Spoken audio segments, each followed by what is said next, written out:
Bom dia, excelente segunda-feira. Este momento ele foi dedicado a você. Antes mesmo que você nascesse, Deus planejou este exato momento em sua vida. Não é por acaso que você está segurando e ouvindo este livro. Deus anseia que você descubra a vida que Ele criou para você, aqui neste mundo e para sempre na eternidade. Hoje começamos o dia 3 dos nossos próximos 40 dias do livro Uma Vida com Propósito. Para que estou na Terra? Ontem nós falamos sobre você não é um acidente. Deus trouxe um versículo de Isaías, que é: eu sou seu Criador, você estava sob meus cuidados mesmo antes de nascer. E as perguntas de ontem foram: eu sei que Deus me criou de forma singular. Que áreas da minha personalidade, formação e aparência física tenho tido dificuldade em aceitar? Eu não sei como foi aí, mas a lista aqui foi grande. Eu anotei bastante coisa que da minha personalidade, do meu jeito, das minhas procrastinações que me incomodam. E a segunda pergunta foi: o que você acredita que dirige a maioria das pessoas? Qual tem sido a força que dirige a sua vida? E aí escrever sobre o que dirige os outros foi bem fácil, né? Foi fácil apontar o que eu julgo que dirige os outros, os demais. E aí quando veio a vez de escrever a força que me dirige, aí pegou. Demorei bem mais tempo para fazer. Não sei como que foi com vocês, mas para mim demorou mais. E aí o dia 3 fala exatamente sobre essa pergunta, que é: o que dirige a sua vida? Percebi que o que faz os homens correrem atrás do sucesso é a inveja. Eclesiastes 4:4. O homem sem propósitos é como um barco sem leme, um vira-lata, um nada, um ninguém. Thomas Carlyle. A vida de todo indivíduo é dirigida por algo. A maioria dos dicionários define o verbo dirigir como guiar, controlar, direcionar. Se você está dirigindo um carro, batendo um prego ou chutando uma bola, estará naquele momento guiando, controlando e direcionando. Que força motriz dirige a sua vida? Neste exato momento, é possível que um problema, uma urgência ou o fim de um prazo determinado estejam direcionando você. É possível que uma lembrança dolorosa, um temor ou uma crença inconsciente também o estejam dirigindo. Centenas de circunstâncias, valores e emoções podem dirigir sua vida. Eis aqui 5 dos mais comuns. Muitos são dirigidos pela culpa. Algumas pessoas passam a vida inteira fugindo do remorso e ocultando a vergonha.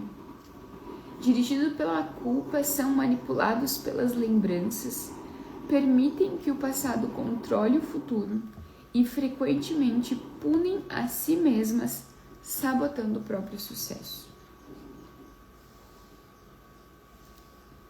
Quando Caim pecou, sua culpa afastou-o da presença de Deus, que disse: você verá um fugitivo errante pelo mundo.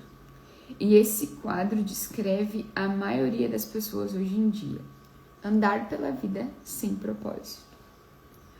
Somos produto de nosso passado, mas não precisamos ser prisioneiros dele. Os propósitos de Deus não é o restringido por nosso passado. Ele tornou um assassino chamado Moisés num líder, e um covarde chamado Gideão num corajoso herói. Também pode fazer coisas maravilhosas com o restante da sua vida. Deus é especialista em dar às pessoas um novo começo.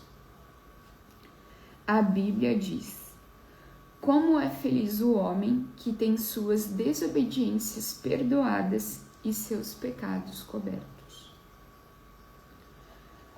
Muitos são dirigidos pelo ressentimento e pela raiva. Algumas pessoas apegam-se a mágoas sem jamais superá-las. Em vez de aliviar a dor por meio do perdão, revivem-na continuamente em pensamento.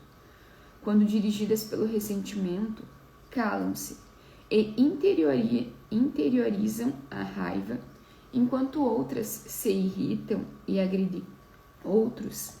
Ambas as reações são nocivas e inúteis.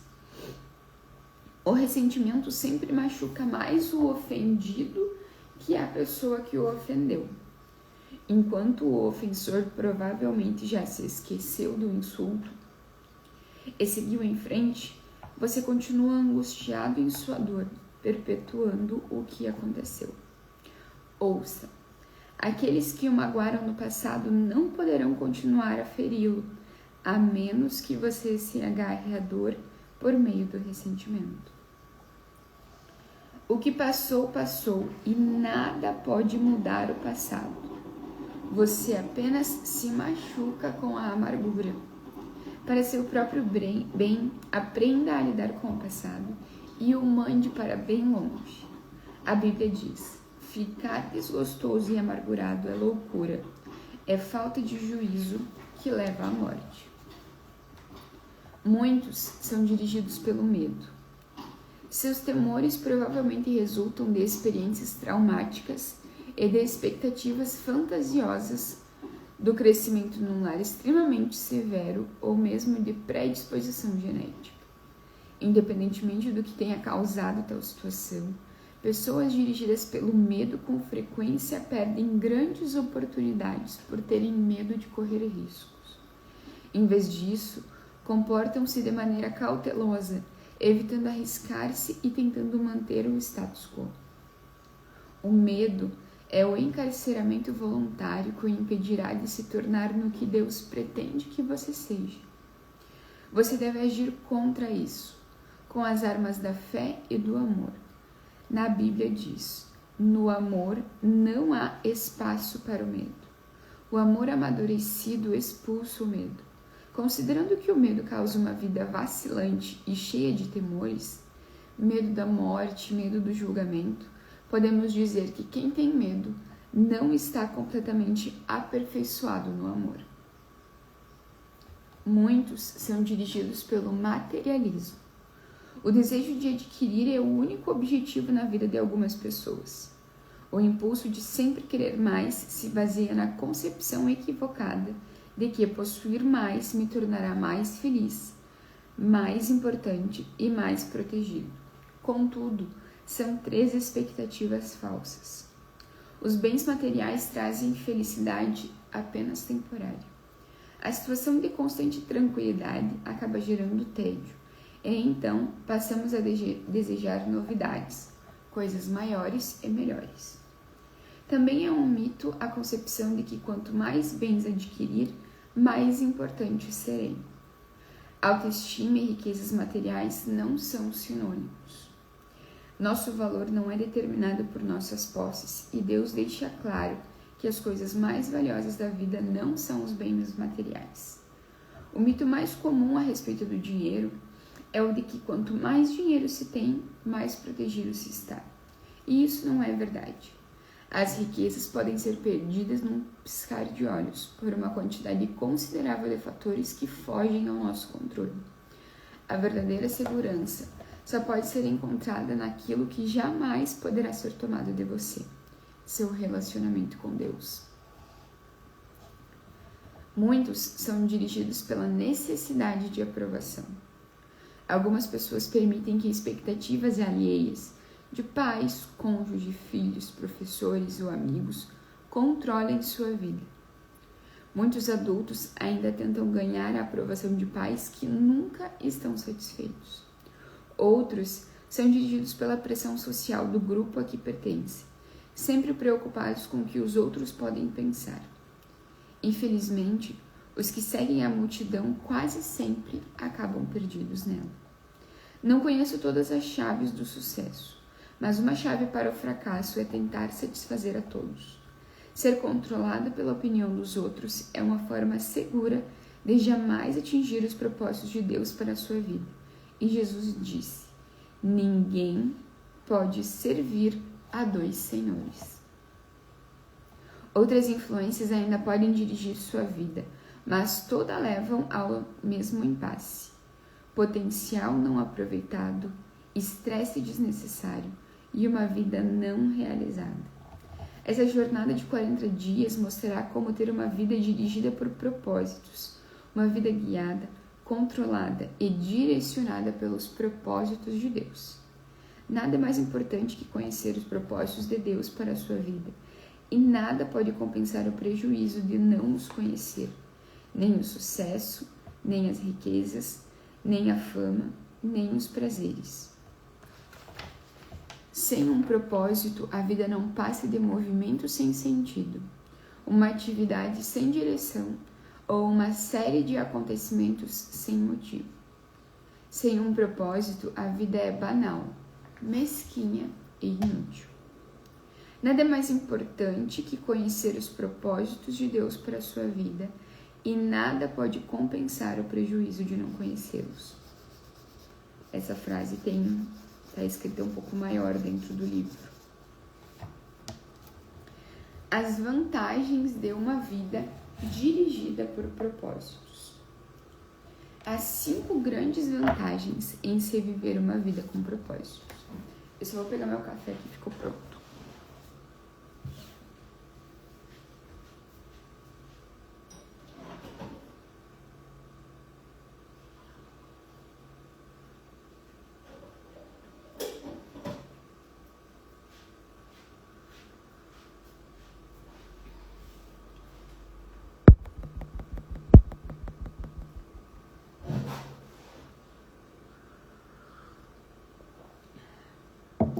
Para dar aquela aquecida na garganta. Conhecer os propósitos de sua vida faz que ela tenha sentido. Fomos feitos para alcançar algum significado na vida. Por isso, tantas pessoas recorrem a métodos questionáveis, como a astrologia e a psicologia, para descobri-lo. Quando a vida faz sentido, você pode suportar quase tudo. Do contrário, ela se tornará insuportável. Um jovem na casa dos 20 anos escreveu: sinto-me um fracassado, pois luto para me tornar algo que nem eu mesmo sei o que é. Tudo que sei fazer é sobreviver. Se um dia descobrir o meu propósito, aí sim eu começarei a viver. Sem Deus, a vida não tem propósito. Sem um propósito, a vida não faz sentido. Sem um sentido, a vida não tem relevância nem esperança. Na Bíblia, diversas pessoas expressaram sua falta de esperança. Isaías queixou-se: trabalhei por nada, não tenho nada a apresentar depois de uma vida inteira de trabalho duro. Jó disse: meus dias são vazios e sem esperança. E detesto a vida, não quero mais viver. Deixe-me em paz, pois a minha vida não vale nada.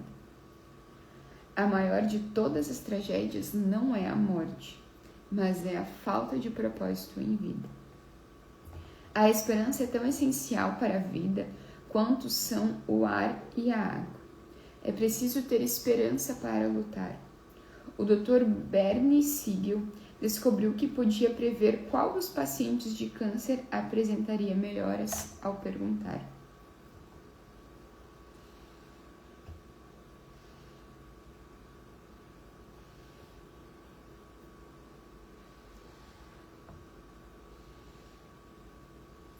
você quer viver até os 100 anos de idade?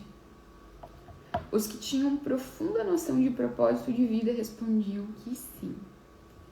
E eram aqueles com as maiores probabilidades de sobrevivência. A esperança é resultado de se ter um propósito. Se você tem se sentido sem esperança, não desista. Mudanças maravilhosas acontecerão em sua vida quando você começar a viver com os propósitos. Deus diz: sei os planos que tenho para vocês. Planos para o bem, não para lhe causar aflição. Eu lhes darei esperança e um futuro promissor. Talvez você esteja com a sensação de estar enfrentando um problema insolúvel, mas a Bíblia diz: Deus é capaz de fazer muito mais do que nós jamais ousaríamos pedir ou mesmo imaginar, infinitamente além de nossas mais sublimes orações, anseios, pensamentos ou esperança. Conhecer o seu propósito de vida simplifica a vida. Ele define o que você faz e o que não faz. O propósito é o padrão pelo qual você avalia suas ações para saber as que são essenciais e as que não são. Basta perguntar: esta ação me ajudará a cumprir o propósito de Deus para a minha vida? Sem um propósito claro, ficamos sem alicerce para fundamentar as decisões, dividir o tempo e empregar os recursos. A tendência será tomar decisões com base nas circunstâncias, nas pressões do momento ou nas variações de humor. Quem não conhece o seu propósito exagera nas atividades e isso causa estresse, fadiga e conflito. É impossível fazer tudo o que as pessoas querem que você faça. Seu tempo é suficiente apenas para fazer a vontade de Deus. Se não consegue realizá-la por completo, significa que está tentando fazer mais do que Deus pretendia que fizesse. Ou, possivelmente, está assistindo muito a programas de televisão. Uma vida dirigida por propósitos conduz-nos a um estilo de vida mais simples e uma agenda mais saudável. A Bíblia diz: a vida presunçosa, cheia de pompa, é uma vida vazia, mas a vida simples e sincera é uma vida plena. Isso também leva à paz de espírito. Tu, ó Senhor, dá paz e prosperidade às pessoas que têm uma fé firme, às pessoas que confiam em Ti. Conhecer o seu propósito ajuda a estabelecer prioridades. E isso faz que esforços e energias se concentrem no que é importante. Você se torna eficiente ao ser seletivo. Faz parte da natureza humana distrair-se com assuntos de menor importância. Fazemos de nossa vida um jogo. Henry David Thoreau observou que as pessoas vivem num desespero silencioso, mas hoje uma melhor descrição seria distração sem objetivos. Muitas pessoas são como giroscópios, rodopiando num ritmo frenético, sem jamais chegar a lugar nenhum. Sem um propósito definido, você ficará mudando de rumo, de emprego, de relacionamento, de igreja, na esperança de que cada nova mudança seja definitiva ou preencha o vazio em seu coração. E você pensa: talvez seja diferente dessa vez. Mas isso não resolve o verdadeiro problema, que é a falta de foco e propósito. A Bíblia diz: não se descuidem, tentem entender o que o Senhor quer de vocês. A capacidade de concentração pode ser verificada na luz. A luz difusa tem impacto e a energia reduzidos, mas você pode concentrar o foco. Como uma lente de aumento, os raios do sol podem ser concentrados a ponto de atear fogo à grama ou a um pedaço de papel. Quando a convergência da luz é maior, como o raio laser, ela pode até cortar o aço. Não há nada de tão poderoso quanto uma vida direcionada, e isto é, vivida com um propósito. Os homens e as mulheres que mais influenciaram a história estavam concentrados numa direção. O apóstolo Paulo, por exemplo, difundiu o cristianismo no Império Romano praticamente sozinho. Seu segredo era uma vida direcionada. Ele disse: estou concentrando minhas energias unicamente nisto, esquecer o que já passou e avançar para o que está à minha frente. Se você quer que sua vida cause impacto, dê-lhe uma direção. Pare de andar em círculos, pare de tentar fazer de tudo, faça menos, elimine até mesmo as boas atividades, concentrando-se apenas no que for mais importante. Jamais confunda atividade com produtividade. Você pode estar ocupado sem ter um propósito, mas para quê? Paulo disse: assim os interessados em tudo que Deus tem para nós devem se manter focados no alvo. Conhecer o seu propósito traz motivação. O propósito sempre produz entusiasmo. Nada mais estimulante que um propósito claro. No entanto, a paixão se esvai quando falta propósito. Até mesmo levantar-se da cama se torna um fardo. Normalmente é o trabalho sem sentido que nos esgota, consome nossa força e nos rouba o prazer, não o excesso de trabalho. George Bernard Shaw escreveu: esta é a verdadeira alegria da vida, ser usado para um propósito reconhecido por você mesmo como grandioso, ser uma força da natureza, em vez de um amontoado inconstante e egoísta de ressentimento e lamentações, sempre reclamando que o mundo não se esforça para torná-lo feliz. Conhecer o seu propósito irá prepará-lo para a eternidade. Muita gente passa a vida tentando criar um legado. Tais pessoas querem ser lembradas depois que partirem. Entretanto, o que em última análise mais importante não é o que os outros dizem sobre sua vida, mas o que Deus diz. O que as pessoas não percebem é que todas as realizações acabam sendo superadas. Recordes são quebrados, reputações não subsistem e homenagens são esquecidas.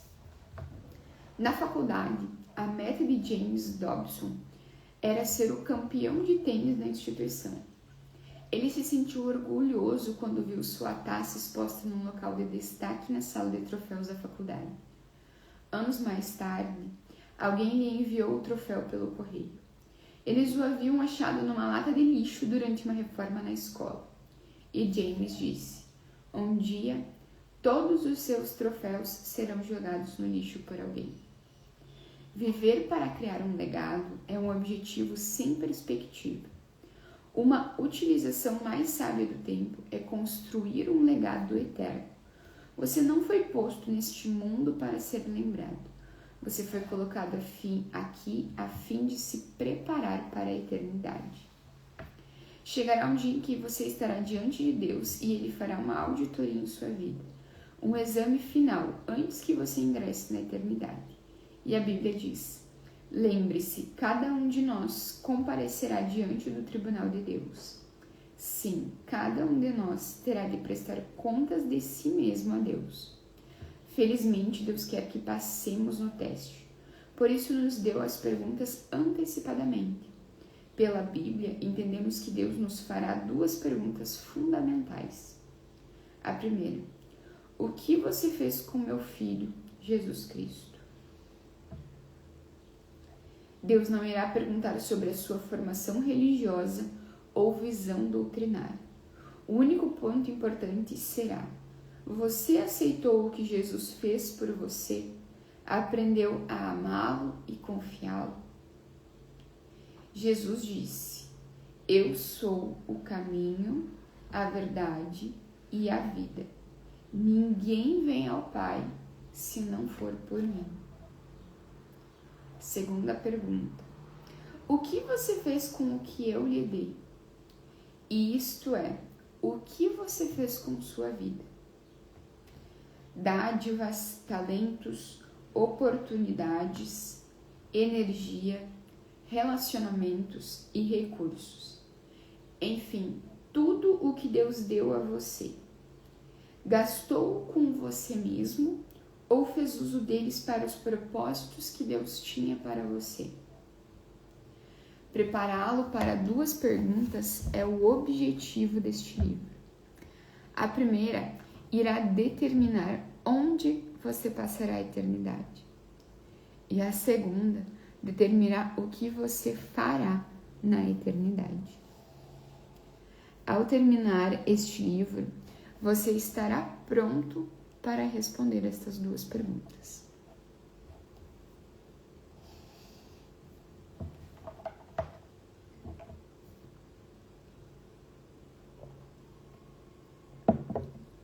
Dia 3. Pensando sobre meu propósito de vida. O tema para reflexão, então, é: viver com um propósito é o caminho para a paz.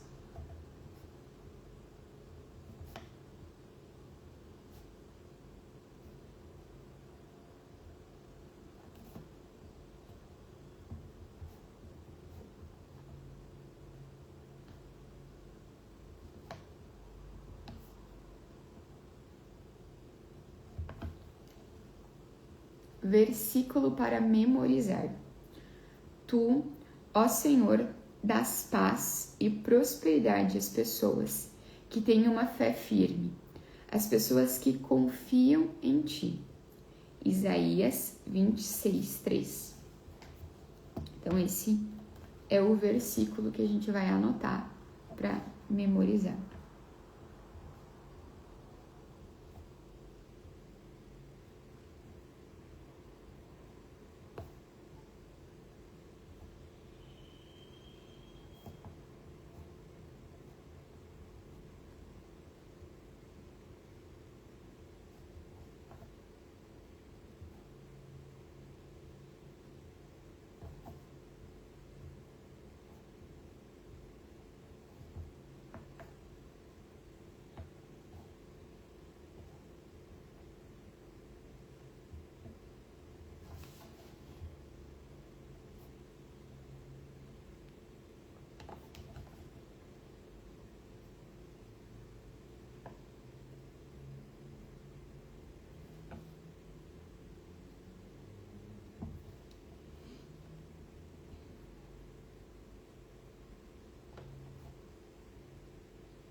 E a pergunta que fica hoje pra gente meditar, aproveitando que logo ali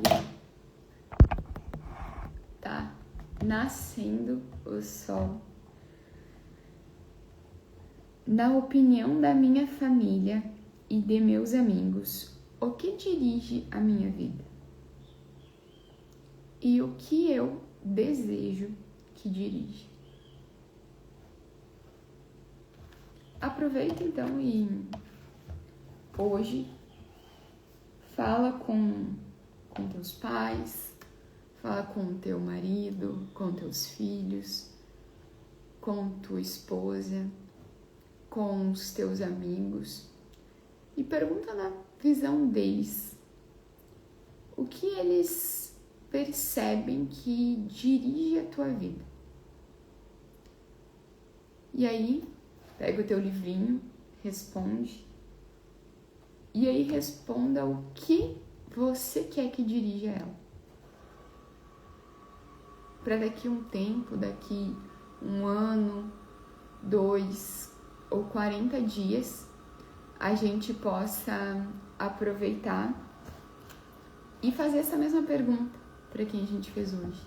E saber se mudou alguma coisa. Uma excelente segunda-feira para vocês, que vocês tenham uma semana abençoada, que Deus esteja junto. O vídeo vai estar salvo lá no YouTube. Amanhã a gente se encontra de novo e vocês acompanham junto comigo esse lindo nascer do sol. Beijo!